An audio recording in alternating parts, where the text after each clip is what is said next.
Këshilli Bashkiak Matë është mbledhur këtë të premte ku ka zhvilluar mbledhjen e radhës të muajit maj. Në rendin e ditës ishin të parashikuara 8 pika, të cilat u shqyrtuan një nga një.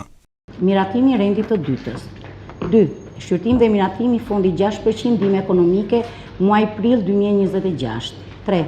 Shqyrtim dhe miratimi rregullores për përcaktimin dhe kushtet që agjencitë funerale duhet të plotësojnë për ushtrimin e aktivitetit të tyre.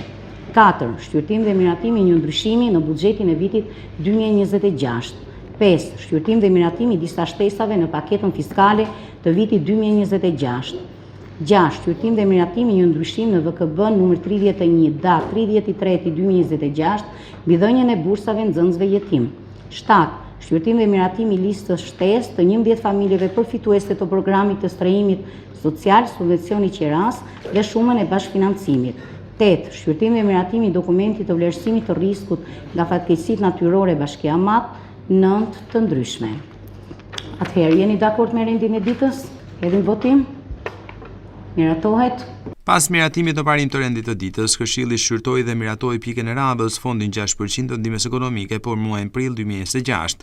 Për pikën shqyrtim dhe miratimi rregullorës për përcaktimin dhe kushtet që agjencitë funerale duhet të plotësojnë për ushtrimin e aktivitetit të tyre, referoi këshilltari Shkëlqim Dedja, i cili ishte pjesë e dëgjesës publike të zhvilluar pak ditë më parë. Pika 5.4 lejohet ushtrimi i aktivitetit si shtëpi funerare në të gjithë njësitë administrative, pra sepse ishte përjashtuar njësia administrative burre, tani në të gjitha njësitë administrative.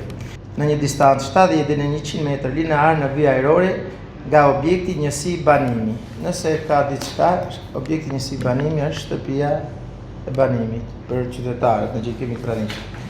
Dhe në një 6 tek numri i punonjësve të ketë 4 punonjës.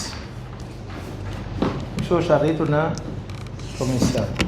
Kjo pikë e rendit të ditës mori të gjitha votat e antarëve të pranishëm. Po ashtu Këshilli miratoi në këtë mbledhje edhe projekt vendimin e një ndryshimi në buxhetin e vitit 2026, të disa shtesave në paketën fiskale të vitit 2026, një ndryshim në VKB numër 31 datë 30/3/2026 për dhënien e bursave nxënësve jetim, listën shtesë të 11 familjeve përfituese të programit të strehimit social, subvencioni qiras dhe shumën e bashkëfinancimit dhe projekt vendimin e dokumentit të vlerësimit të riskut nga fatkeqësi natyrore të Bashkisë së Matit.